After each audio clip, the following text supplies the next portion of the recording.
Hi dear, ശർക്കര കൊഴുക്കട്ട ഉണ്ടല്ലോ. അതിൽ ഞാൻ കുറച്ച് ഗോതമ്പ് പൊടി എടുത്തിട്ടുണ്ട്. അതിൽ ഒരു പിഞ്ച് ഉപ്പും ആവശ്യത്തിന് വെള്ളവും ചേർത്ത് നന്നായി കുഴച്ചെടുക്കുകയാണ്. ഇതുപോലെ നല്ല സോഫ്റ്റായിട്ട് വേണം കുഴച്ചെടുക്കാൻ. അതിനുശേഷം ഇതുപോലെ ഉരുളകളാക്കി മാറ്റി വെച്ചു. ഇനി ഒരു പാൻ അടുപ്പിൽ വെക്കുകയാണ്.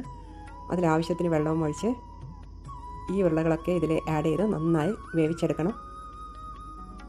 അത്യാവശ്യം നന്നായി വെന്ത ശേഷം ഇത്തിരി മഞ്ഞൾപ്പൊടിയും കൂടി ഞാൻ ആഡ് ചെയ്തു, ഒരു കളറിന് വേണ്ടിയാണ്. അതിൻ്റെ കൂടെ തന്നെ ഒരു പിഞ്ച് ഏലക്കാപ്പൊടിയും ആഡ് ചെയ്തിട്ടുണ്ട്. നന്നായി വെന്ത ശേഷം ശർക്കരയും കൂടി ആഡ് ചെയ്തു.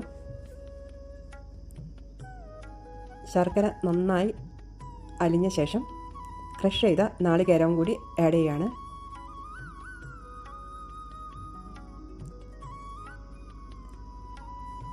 ഒടുവിലായി ഞാൻ ഒരു സ്പൂണ് നെയ്യും കൂടി ആഡ് ചെയ്തു. എല്ലാം കൂടി ഇതിൽ എഴുകി ചേർന്ന് വരുമ്പോൾ ഒരു പ്രത്യേക ടേസ്റ്റാണ്. നമ്മുടെ ശർക്കര കൊഴുക്കട്ട എളുപ്പത്തിൽ റെഡിയായിട്ടുണ്ട്. അപ്പോൾ ഇതുപോലെ ട്രൈ ചെയ്യാത്തവരൊന്ന് ട്രൈ ചെയ്ത് നോക്കുക കേട്ടോ. ഇത് ഗോതമ്പ് പൊടി കൊണ്ടോ അരിപ്പൊടി ഉണ്ടെങ്കിൽ അരിപ്പൊടി കൊണ്ടോ എങ്ങനെ വേണമെങ്കിലും ഇതുപോലെ ഉണ്ടാക്കിയെടുക്കാം. ശർക്കരയും കൂടി ചേരുമ്പോൾ അതിന് പ്രത്യേക ടേസ്റ്റാണ്.